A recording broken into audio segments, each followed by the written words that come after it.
Hello, hello, hello, and welcome to this week's episode of the Confidently You podcast. My name is Helen, and I'm your host and head coach here at Fit Girl Club UK.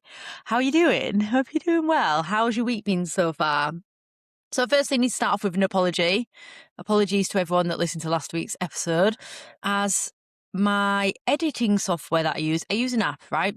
I own my own business, girls. I'll always be transparent with you, by the way. What you see is what you get. I own my own business. I do everything myself.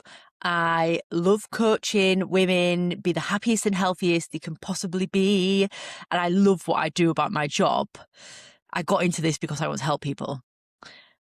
I also didn't really get into this to become a marketer or a content creator or a podcast host, or even though I love this, I love talking, but the editing and stuff. So I do everything near enough myself.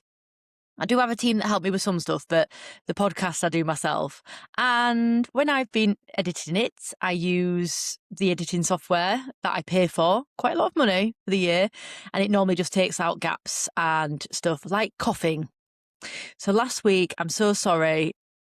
I thought about taking it down when I realised there was some coughing in it, but it'd already been up for a few days. And you know what? You're just getting the real me. I'm not a robot, I'm a real person. But yeah, I do apologise because if I was listening to a podcast and they started coughing, but at least it's me. It's, you're going to there's going to be some bloopers in here sometimes. And I wasn't very well, not last week, the week before. I had this viral thing. Where it started in the nose, went down the back of the nose, into the throat, blah, blah, blah, blah. But the cough lasted a bit longer. Even yesterday when I was doing my check-ins, I was pausing my check-ins, and I do try and pause them, or I stop recording, or I edit that bit out. So there was more than that one cough. There was a lot of coughing all the way through, and I'm surprised it kept it in because it took other bits out. Anyway, I'm holding my hand up. It is me. I don't fully listen to this after I've recorded it, even though I do love the sound of my own voice. Yes, I do. Does that make me a narcissist? I don't know. Apparently, if you say, am I a narcissist, you're not a narcissist because a narcissist can't know they're a narcissist. Anyway, whatever that inception is. But apologies, sincerely, because that would have put me off. So if you're still listening, great. Thanks. Thanks for loving me enough to stay on and listen. And I do give some really good, valuable information that will hopefully help you. So this week's topic, girls, is going to be all about something I've not fully talked about yet. I've discussed it a little bit, but it's about my running journey. Now, don't switch off if you're like, oh God, running bores me, because you might get inspired by some of the journey that I've been on to get to where I am, because it's not plain sailing. I do see a lot of women, and I try not to get jealous. A comparison, you're meant to use it to fuel you, not dampen your spirits. And I do see sometimes a lot of people, especially social media, it's mad for it, isn't it? And you might get it with me. You might be a runner and be like, oh, I can never do what Helen does. And you just get jealous. But I try not to, because there's plenty of fantastic runners out there. But it's about staying in your own lane. So I don't want to tell you this story to make you either jealous or you'd be like, oh, what's the point? She's talking about herself again. It's more about my journey, and hopefully it might inspire some of you to try something new or get into something or try something or stick with something even when it's tough. So yeah, let's talk about it. It's my running journey from couch to 50 miler. Wow. When I do it in July. So let's start at the beginning. I talked about growing up before in my first podcast. If you've not listened to it, go back to the very first one. I talk about all my life, where I've come from, where I am, and where I'm at now. And I was never really that sporty when I was younger. I used to like playing a bit of rounders and stuff and running around a bit as a kid, but it was always my brother was sporty. My brother played rugby in the winter and cricket in the summer. Same with my dad. My mum used to go to aerobics classes and things, and I did a little bit of horse riding stuff. Never really got into it, but I was never sporty. I'd never found my thing. I was never into like anything like fitness or anything. Then I went to secondary school, and everyone had to play sports at the school I went to. Yes, I went to private school, and everyone had to do sports. Now, you were just forced into it. It was just part of PE. It was just part of life, and I didn't really enjoy it. But I was also in like, I think there was only 30, maybe 40, 50 people in our year. So half of that was girls, 25. And then you had to make up a team. So it was about 10 people in it. I think it's 10 in a team. How many people in a hockey team? So I was always in the teams, but I was definitely, I wasn't picked first. We know this. I wasn't that interested. There was the girls that were naturally really good at it. And I would just look at them and they were all like, after a match, they'd be like out of breath and they'd been running around. And I'd just be a bit bimbly around, not knowing what I was doing, really. I never excelled at anything. In my first year at secondary school, so year 7, we call it in the UK, sports day, I got put down to do the 1,500 race and I came first in my year, second out of 2 years. Now that might have been a tell. If someone then had come to me and been like, you're obviously really good at this, at the longer distance running, because 1,500 when you're 11 is a longer distance, I might have pursued it. But I remember doing a bit in cross country, a bit of different things, and I never really, I was not interested, not bothered. Then I found alcohol, cigarettes, and other activities. So sport fell by the wayside. In my teen years, I just fully lost interest. By 14, 15, I wasn't in the team anymore. I wasn't going to matches on a Saturday. No, absolutely no. I was working and I was going out partying. So then I spent my teens and early 20s dancing, I'd say, so in clubs. So that's how I got my exercise in. And then the first instance I got sort of into running, which wasn't a sort of, I went out, like you have experiences in your life, don't you? Went out with my then partner and we went for a jog and I remember just dying and it was awful. We were only just going to go around the town we lived in, Filey, and I couldn't do it. That was probably early 20s. So yeah, just not fit, not sport at all. Skip to when I first got into like thinking I need to be healthy. This is when I was 27. I was living overseas. The full story's in the episode from party girl to fitness coach, the first ever episode I did. And that's when I walked into the gym and I went on the static bike and thought I could do 20 minutes and I couldn't. But that summer, I went from the bike to the cross trainer and I'd just gone the cross trainer for 20 minutes, 30 minutes, 40 minutes, an hour. I built up and this was over weeks and months. And then I just started running and I couldn't tell you when I even started going on the treadmill. I just started doing it. And then by the end of that summer, I could run for 30 minutes easily on the treadmill. Couldn't even tell you how fast I was going. Couldn't tell you what my 5K time was. Couldn't tell you anything about it. I didn't have a focus on it then where I'd use like data. Don't think I even really had a fitness watch. Didn't really care. It wasn't about that because it was about being thin. It wasn't about being a good runner. It was about getting smaller. So I didn't care how fast I was going or what I was doing. All I cared about was burning calories. And then over time, for the next few years, I dipped in and out of running, did a little bit.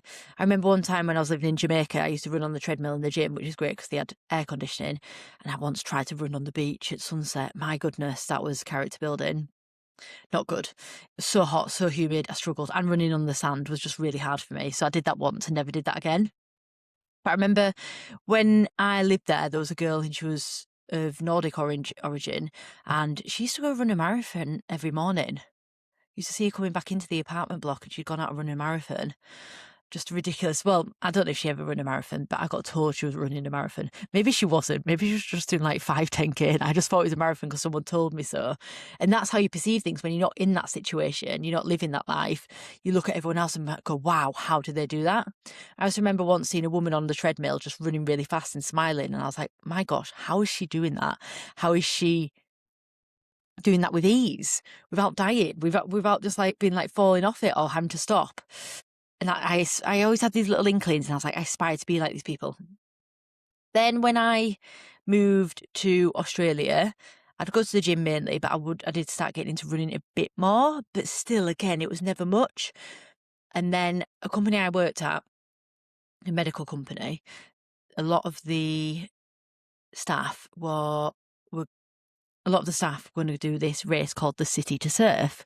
And it's where you run from centre of Sydney, I was living in Sydney, to Bondi Beach. And it's 14.7 kilometres. Got some big hills as well. One of them's called Heartbreak Hill. It is a heck of a hill. And just an undulating course, up and down. Undulating means like, it's got little bits of up and down. Rolling hills, think of some steep bits, and then it was all just on road. So I signed up for that. I did no training for it. I had been going to the gym regularly though, and I was quite fit in that sense. I'd started doing the Y-bells and the weightlifting. And the only bit of training I did do actually was I went out for a 10k run one day. Went out of my house where I lived, down the street, a couple of circles around the local park, and did a 10k. And I was like, oh gosh, that was hard. That was maybe my first 10k. But I don't have like any recollection of it. I need to look through some archives on Facebook memories and see if I can find pictures of these things that I might have posted on social media. I didn't really care then. So it's more about, I was still partying. So all I cared about was partying. This was just like a side quest. So then I did the City to Surf, and I remember getting to the start line and I had no water with me or anything. I remember just being in my, shorts and vest. I do remember as well, before going early in the morning, I had a white bread and banana sandwich because I was like, I'm sure I'm meant to eat stuff, but I ain't got a clue. Not a clue. I don't like carb loading, any of that. Not a clue. Didn't do any of that. It's only 14.7 anyway, so you don't really need carb load for stuff like that, but still. Anyway, I get to start line, really excited, and I was with a group of other people, and I just set off, and I was just, and I left them because I was just like, oh, bye, because I just ran. It was just this Forrest Gump moment where I just started running, and I didn't stop running, and then I even ran up the hill, the Heartbreak Hill, and loads of people were walking, and I just didn't stop. I just, this really slow plod. And then I read one internet blog before I did it, and it said in it, run the last kilometre like you're going to win the race. So when I got to that last kilometre, I sprinted. I went so fast, and I got to the end, and I thought I was going to be sick, and I was like, ugh. But I did it in 1:25 or something. It was a good time. It was a good time. Wanting to say it was my first race. I don't think I could run that fast now, which is weird to say that because I'm a better runner now. But looking back, I did it really fast. And my brother had come to meet me, and I remember him saying, if you do it in under an hour and a half, I'll buy you lunch. And if you do it in an hour and 20, I'll do something else. And I was like, my brother's a runner. My brother's fit and played sport all his life, and he can run. And I didn't even know what he meant. I was like, yeah, whatever. I'm just running. And it was good. And in that sense, I really enjoyed it because there was no pressure, no looking at your watch to see how fast you're going, no looking at your heart rate or anything like that. You just ran. I just ran. I just didn't stop. And yeah, it felt good after. But then didn't do much more running after that. That didn't give me the bug. That's not when I got into running. And then I came back to the UK, and I'd still run bits, but I'd go out and do 3 miles or something with the dog. I never, and it ever did any distance running. It just like go out and run stuff. And I think I stayed fit because I was doing fitness classes and stuff, and because still I was going partying. I used to dance all night. I used to get on that dance floor from 9, 10 at night till 6 in the morning, and I wouldn't stop. So you think no wonder, once a week at least, but that's how you keep fitness. And it's obviously it's not healthy because I'll be drinking and the rest, but still, I think that's why you have to look sometimes at why certain people are better at stuff, and it's either like they grew up with it, or sometimes it is just genetic skills. We are all built differently, and there's different aspects to it. So never just look at someone and go, "Oh, they're the same as me. How come they're doing better than me?" There's we all have our strengths, and it's about staying in your own lane. Yeah, just trying to be the best version of you. So I did in and out of running, and then when I moved to Manchester, I was a PT. I was doing weight training, like bodybuilder style weight training. My big focus was glutes. Because one of the girls I was doing my PT course with, she was like, I wonder what she's doing now, bodybuilder. She was beautiful and she had loads of muscle, and she was trying to get the, glutes. And she used to do all these glute days. She's probably still a glute training coach, like that specifically trains, that area. So I started doing 3 glute training sessions a week, loads of hip thrusts. I did 150 kilogram hip thrust, girls. Ridiculous. And I went from pancake butt, literally no ass, to having an ass. I've still got an ass. I grew this myself, one of my proudest achievements. But I grafted with it. I did 3 days a week of that, and I was trying to do pull-ups and all this other, and I did upper body strength stuff. I did all the fitness classes as well at the gym, which was ridiculous because it was burning me out. Spin, LBT, burn it. Used to do 3 in a row on a Monday night. Back to back. I didn't eat enough either. Never did hardly eat anything. Ridiculous. Silly. I won't do it now. You learn. I've learned. And then I was still running. And then one of the guys that used Gibson Gym, he was a good runner. And he was like, oh, come out running with me. And so we did a couple of sessions. And with him, I think I got my fastest 10K, but it killed me. It absolutely killed me. He was really fast. And I remember he did slow down to go with me. And we did, I think it was under 55 minutes. But if I'd have kept going then, I could have got faster and faster and faster.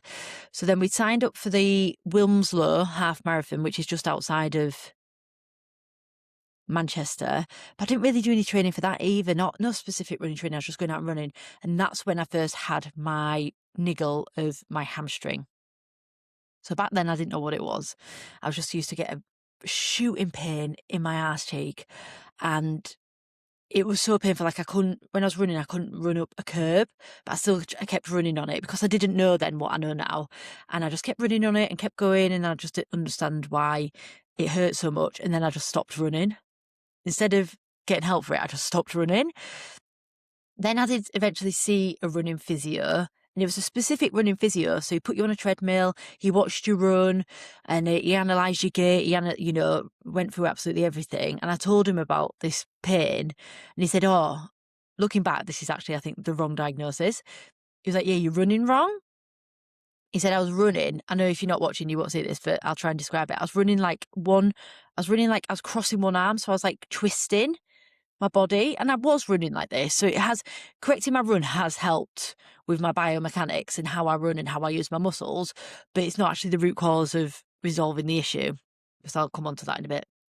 So I was running where I was like punching across, and he helps me run better. So keeping my arms and elbows in line, bit like, you see a cartoon character run. So you think of running more like that. You want to punch you want to be trying to punch your chin, and then squeezing your core, your glutes, and your legs should be like a circle, like a bag wheel, like a horse. What's the word? Stomping. That's not the word, but it's like you put the pressure down and it goes round, and flick your feet back up, whereas I was just plodding, and it's like using your mechanics more, using your muscles and engaging all the muscles and running properly. So he corrected my run, and that helped for a bit there, but then I was still getting this shooting pain in my butt. And then it was COVID. So COVID happened.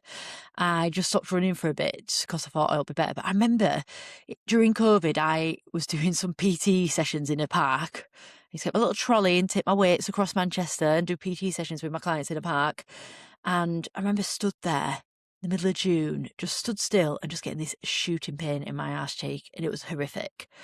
So I rested a bit then, and then I got back into a bit more running when I started CrossFit, because you do run a bit with CrossFit. You'll do workouts that have running in. It tends to be shorter distances, 1, 2, 3, 1, 2, 4, 800 meters, sometimes 1,000 meters, and occasionally a 5K or a 10K, but nothing more than that. And it's usually in between other workouts, so like sprint sessions. And I didn't have as many issues then, but I wasn't properly running. And then because of COVID, the Wilmslow half marathon got cancelled. So that was lucky, really, because I hadn't trained for it properly. Most I'd ever done was a 10K. And everyone says if you've done a 10K, you can do a half marathon because it's just double it. But really, knowing what I know now and training properly, I'm quite glad I didn't, because I could have really injured myself. And I would always recommend now, and this is why I know better now, because I've done it and I'm trained in it as well. But I know that there's a reason why you build up to stuff, so your body can handle it, and you're not putting too much pressure on your joints and your muscles and the way your body works. So then I did a few years of CrossFit, and when I moved back to Scarborough, CrossFit Scarborough, when I went there, the owner was like, "Oh, we're doing High Rocks." Now, this was it 2022? This was, if you haven't heard of High Rocks, where have you been? High Rocks now is so popular. Hybrid Rockstar is apparently where it comes from, and it's a event where you'll run a kilometre, then you'll do an exercise. So ski erg, is it 500 meters or 1,000 meters? But we did it in pairs, so it was more fun. You do ski erg, burpee broad jumps, lunges, farmer's carry, rower, wall balls, all this stuff. And in between each one, you run a kilometre. And they said, oh, we're doing this thing called High Rocks. Now, then no one had heard of it because it was the second ever one.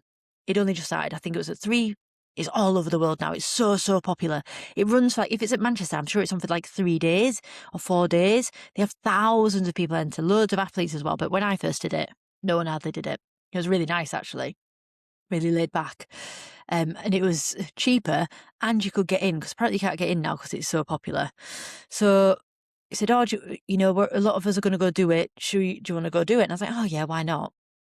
And I ended up partnering with my now best friend, Fee, and that's how we became best friends. How nice.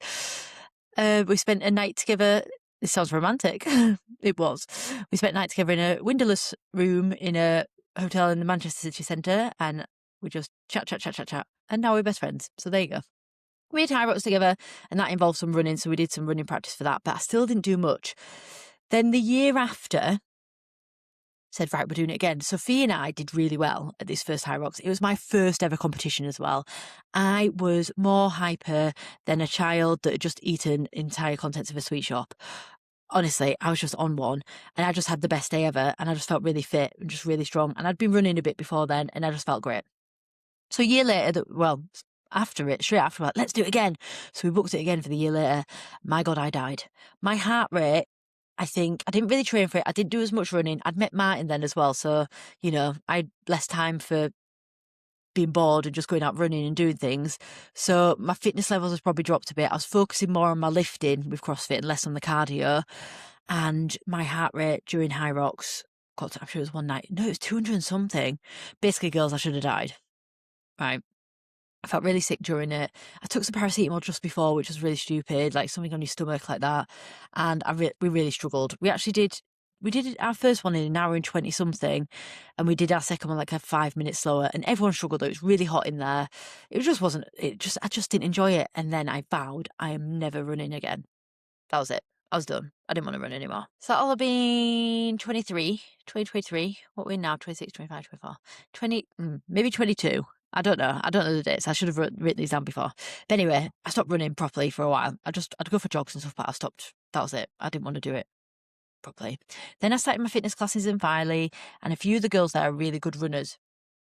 The girls, Jenny, Carly, Claire, come to the class every Monday night, and then they'd go out running together on a Wednesday, and they did the Great North Run. I sponsored them, and we were talking about loads. And after, they said it was one of the worst experiences because it was so hot and they were stood around waiting for ages to do it. And it's something in them talking, maybe them saying it was horrific, I don't know why, ignited this fire in me. And I was like, I want to do a half marathon. I always said I'd do one. I really want to do one. I want to try it just to say, tick, I've done it. So I said, right, let's do one, but I don't want to do an event like that because that sounds horrific where you stood around waiting. They just had a really tough year where I think they put themselves in the wrong group, number one. They said they were a lot slower than they actually were. So they were just stood waiting for hours in the blistering sun. It was a really hot day. It's usually middle of September. So it can either be really hot, really cold, or just really wet. So I said, right, we'll do it. We'll do it in the October. I think this was they'd done it in the September the year before. So November, December. And I said, we'll do it in October next year. This will have been 2024. And we'll do it as just a Fit Girl Club event. So it'll be us three. I invited Nick English. I hope she listens to this. And Sarah, who was my client, who's a very good runner. Very, very good runner, Sarah. Sarah's amazing. She's one of my poster girls for Fit Girl Club. And whenever I talk about her, I'm like, yeah, just amazing runner. Sub 2 hour half marathon. I don't think I'll ever get that. She's fantastic. I said, we'll do it for the October. Now, I didn't start training until the February. Just put it off. And I remember going out and doing my first 5K that I'd done in years. And I died. And it was horrific. And I mean, seriously died. Like, red raw, just like, couldn't breathe. Just everything was horrible about it. And I was like, oh my gosh, what am I going to do? And then it wasn't until the April, because I put it off a bit. I was like, I'm not running in this bad weather, that I then started doing a proper training program. So I am self-taught. I've done a lot of research. But I'm passionate about it and I have time for it. And this is what I love to do. And this is what I get passionate about, things like learning about nutrition, learning about women's health, hormones, perimenopause. I'm pre and postnatal trained as well. I've actually got qualifications in that. But because I love what I do and I look into everything and then aspire to grow and learn, when it came to my running, and I get obsessive, I just got obsessive with it. Podcast, programs, looked up programs and put my own one together. And I'll do 3 sessions a week.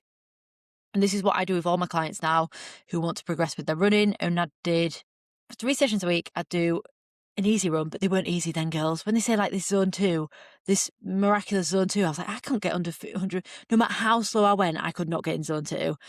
I just couldn't do it. I was just dying. So it was meant to be like easy conversational pace, but it was always hard. Stick to the end and hear about my transition from that to now. Zone 2, easy run.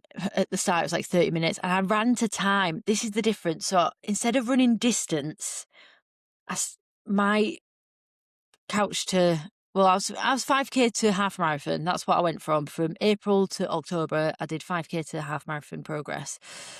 And I used a program or made up my own program from research where I ran to time instead of to mileage or to kilometres, because if you're like, right, go run 10 kilometres, you're just going to try and run that as fast as you possibly can. If I say go out and run an hour, you just got to run an hour.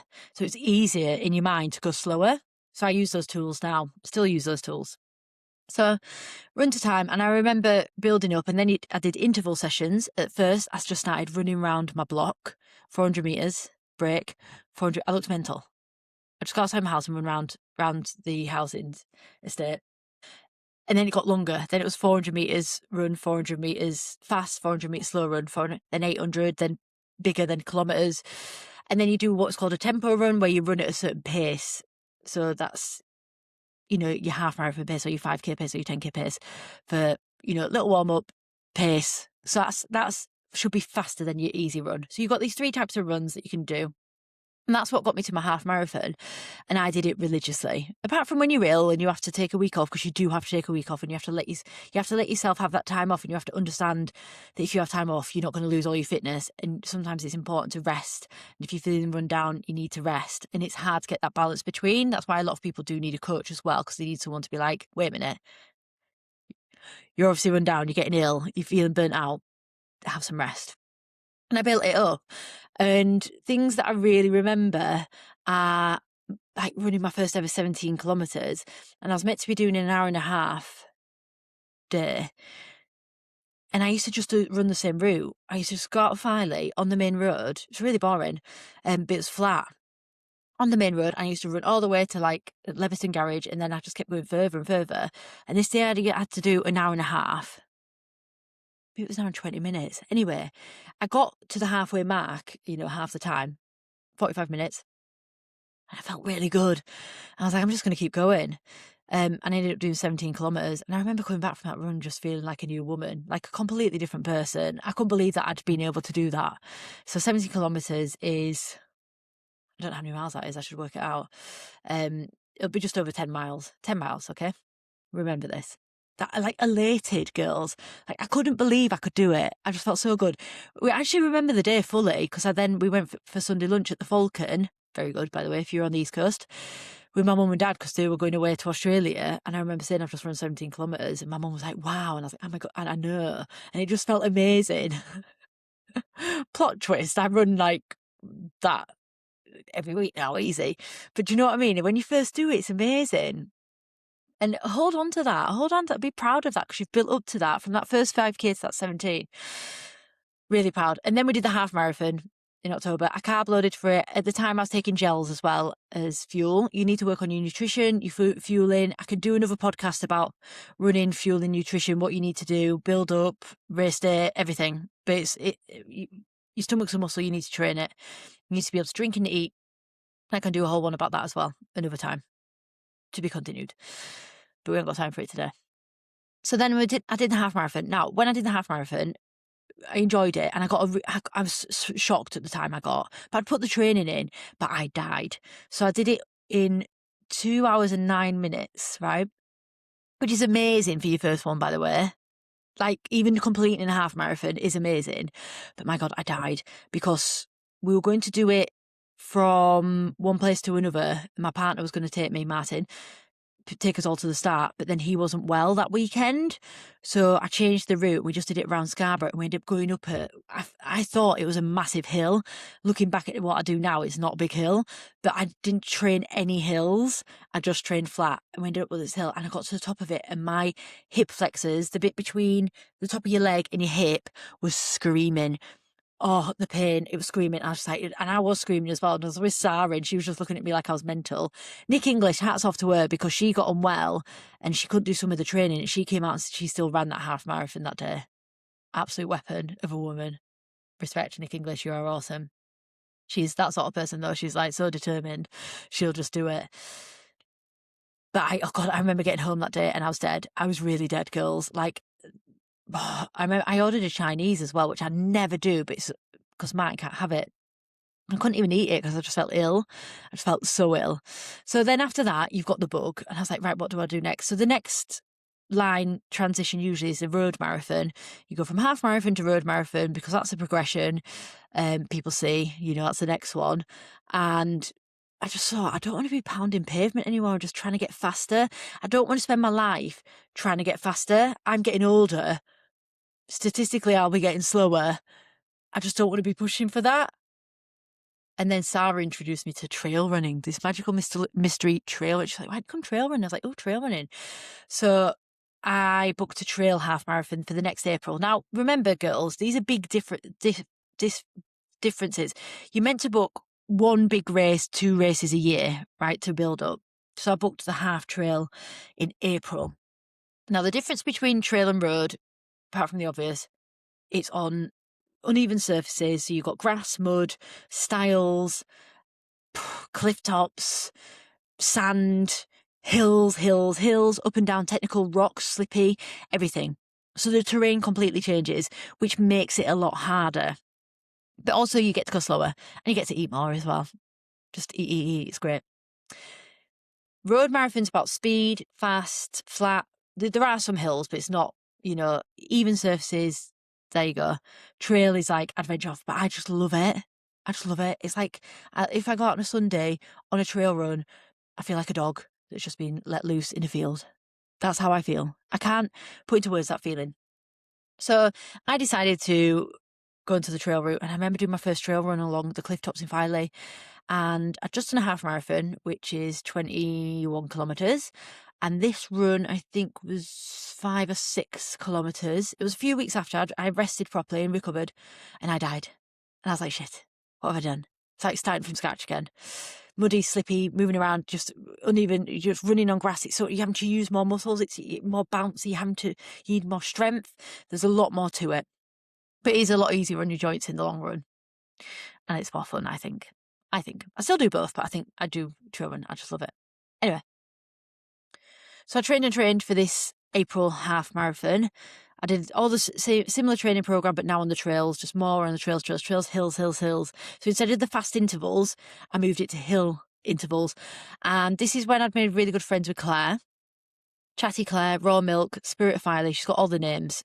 Wonderful Claire. And she was like, come out running with me. I was like, sure. And we went out running and she does triathlons. She's an amazing athlete. She's just a wonderful woman as well. But she does have arthritis in her knees, which causes her lots of problems. She has lots of health issues. But my gosh, she's one of the strongest people I know and the most determined. So she can't run certain speeds, but she can only run on like softer surfaces as well. So perfect. So we'd go out running on the beach and I'd die. And she'd be way ahead of me. She'd be chat. I won't be able to speak. I'd be absolutely dying. And I said to her, it was in November, I said, by March, I'll keep up with you. And she actually sometimes used to run circles around me. I'm going in my pain cave. I'd go quiet for a bit and just have to go into that bit where I was absolutely dying and go into the pain and then pull yourself out. And she'd just run ahead and then back around me and looping me. I'm like, what is this? Anyway, determined, I'd keep going. And we do the hills of Helen file and we go up and down these hills and I'd die and she'd always beat me. I was like, one day I'll keep up with you. And I did because I was persistent. And by March, I kept up with her. But as well, remember with Claire, she has got the health issues and she also does, she does loads of time on the bike. She's always on other things. So running's not her main focus. I was just running. But yeah, by March, I was keeping up with her, which was good fun. So then I did the charm bracelet, which is along the East Coast. Where did we start? Was it Redcar? Down to Staves. Anyway, it said it was hilly. My gosh, girls, cliff tops. Just up and down these massive cliff steps and then down, then up another hill. Just hills, hills, hills, hills, hills. You walk up the hills in trail running. You run up the little ones sometimes, but you walk up the big ones. And I pushed myself, and it wasn't. Anytime you go on a trail run, by the way, if you're doing a race with a trail run and it says it's a half marathon, add some more miles to that, because trail runs are never what they say. So say half marathon is 21 kilometers. This was 25. It's always add some, like I've got a trail marathon in a few months and it's actually 30 miles. So it's like, it is actually an ultra, but they still call it a trail marathon.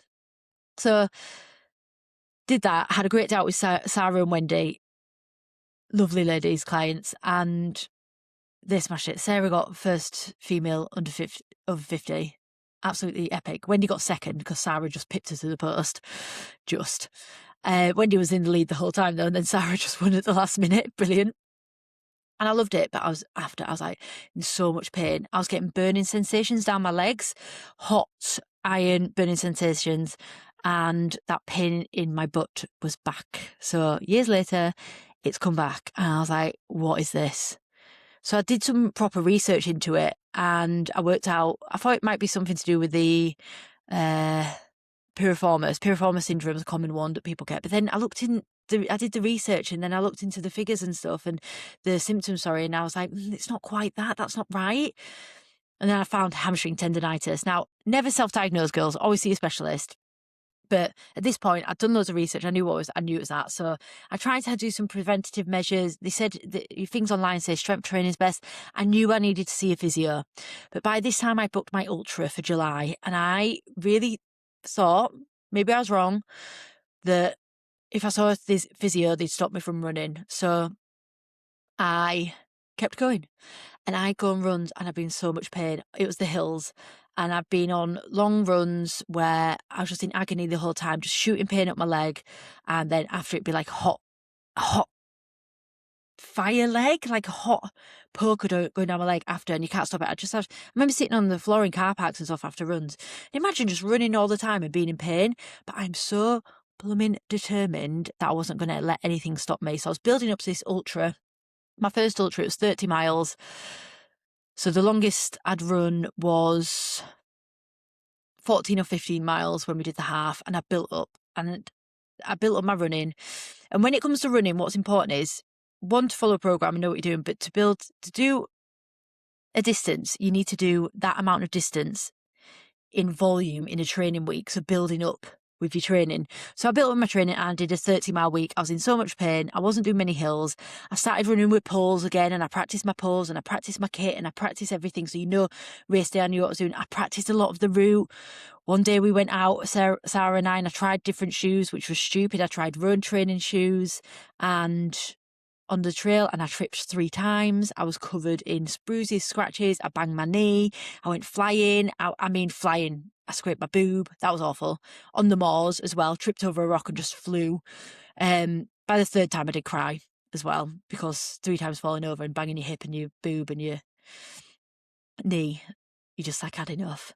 So don't wear road shoes on the trails. I don't know why I did it. I thought just try it, because I was like, oh, these are easy to run in. No, wear your trail running shoes, girls. They're there for a reason.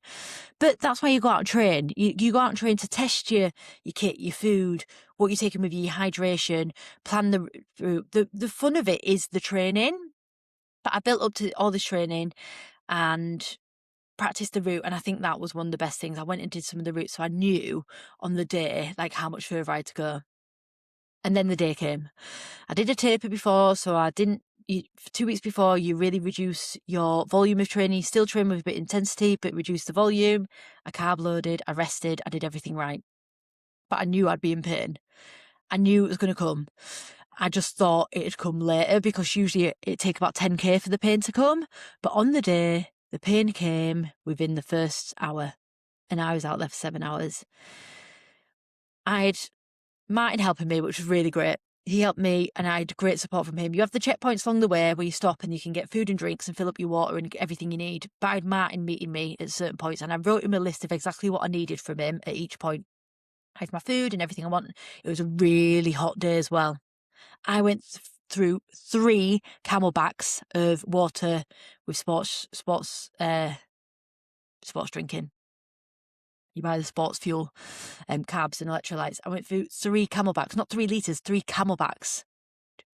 6 litres, 7 litres. It was so hot. My running vest after was white with salt from all the sweat. It was such a hot day.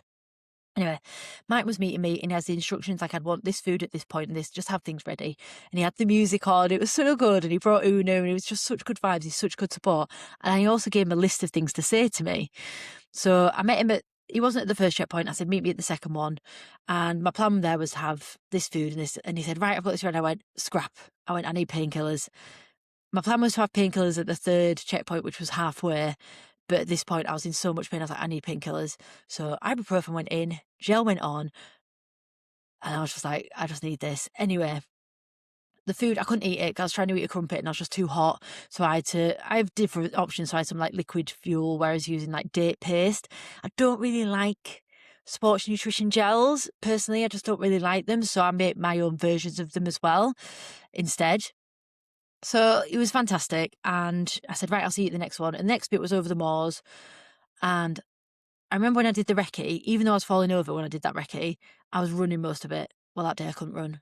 I was in so much pain and I was just one foot in front of another and I was just keep going. And I was halfway across the moors. Everyone was passing me. Loads of people were passing me. There's loads of people in this race. And I was just, in my head, I went, I don't think I can do this. I can't do this. I'm in so much pain. And something in me just went, no, if you can't do it, no one can, or something like, you're not a quitter. Come on, Helen. Anyway, so I was like, no, I'm not. So I kept marching forward. Little bits of run, walk, little bits of run, walk. Caught up with a couple of people, had some really good chats with a couple of guys, a couple of women as well, but mainly guys that I was talking to. Really inspirational. There was a 70-year-old man that had run a hard Moors 100 like a few weeks before. I was like, gosh, and I'm here complaining about 30 miles. And we get to the next checkpoint. We'd also done massive hills through forest. It was beautiful. Get to the next checkpoint, and Martin looked at me and he went, "Are you okay?" And I just started crying. And I was like, "No, do not ask me if I'm okay." I'd give him a list of things he was allowed to say to me, which was basically like, "Suck it up, you can do it. Stop moaning." Da da da. And he was like, and I was like, "No, don't ask if I'm okay," because you know it's like if you're, oh God, I was broken, and I just started crying, and I was like, I'm not okay. And then he was like, "No, you can do it anyway." And then I took loads of sugar. He had some tunes on. I had some ice. Put ice down my top. Put ice down my pants. Put ice on my head. Put ice everywhere.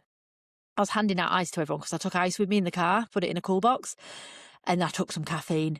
And I put an earphone in, and I put my emergency music on. And then I had this epiphany miracle. Whether the painkillers are kicked in, the caffeine, or the music, or it's just all three.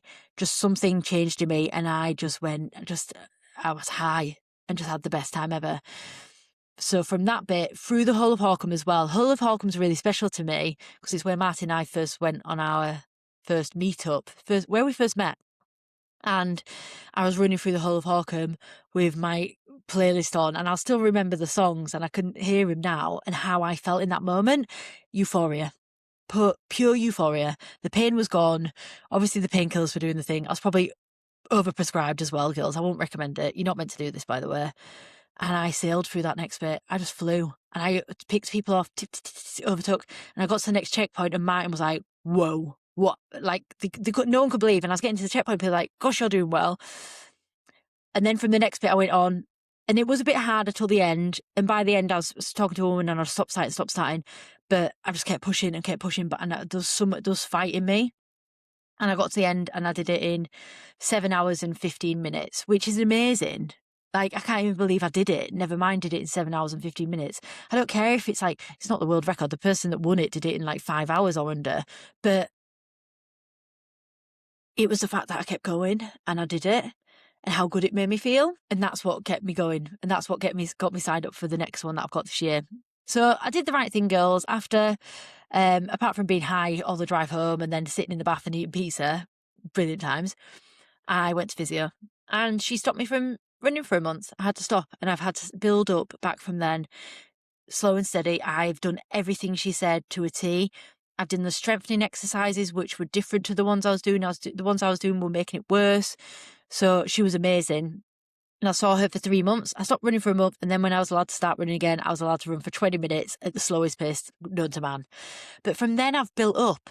And because now I've built up to where I am now, I feel so much fitter and stronger for it. And because I had to run slow with physio, it's made me fitter. So you know that zone 2 that I told you that I can never get into now? I can run at that now, easily. And going to physio and stopping was probably one of the most beneficial things that I've done for my fitness and my running in the long run. Excuse the pun. So my next goal is I've got 50-mile race in July. It's in the Lake District. It's got 10,000 meters of elevation. No, feet, sorry, of elevation. It's ridiculous. Loads of hills. It's going to be really hard. Everyone keeps asking me how long I'll do it in. The time is 24 hours. You've got 24 hours to do it. But I'm training for it. I'm training hard. I'm doing 30 miles a week at the minute. So you build up your volume. I'm going to we're in March at the minute. I've got a B race, which is a hard Moors marathon. Sorry, not half. It's a marathon, but they call it a marathon, but it's actually an ultra. And that's in May. So I'll build up to that in May. And then I'll build up in July to the 50 miles just to get more exposure. And having that little race is a good little target in the meantime. I have moved to York, so I've moved somewhere without hills. So I'm having to go to the gym, go on the Stairmaster, going back to Filey sometimes using the hills there. But I have got so much fitter and stronger. I can now run up and down those hills. The ones I was doing with Claire before, I can do them twice now in a row. So my strength is up, my fitness is up. But it's taken time. This is nearly like 2 years that I've been persistent with it and consistent. So keep listening for the next part. I know I've talked a lot today and it's about me and my journey, but I hope it gives you some inspiration of like, it's not been plain sailing and I've not just woke up and have been where I am now. And then later in the year, once I've done my 50-mile ultra in July, end of July, I'll give you an update then of how it goes and what happened. So hope this inspires some of you to get out and do something for yourself and don't give up when it gets tough, because you never know, just round the corner could be euphoria. Have a great week and I'll speak to you soon.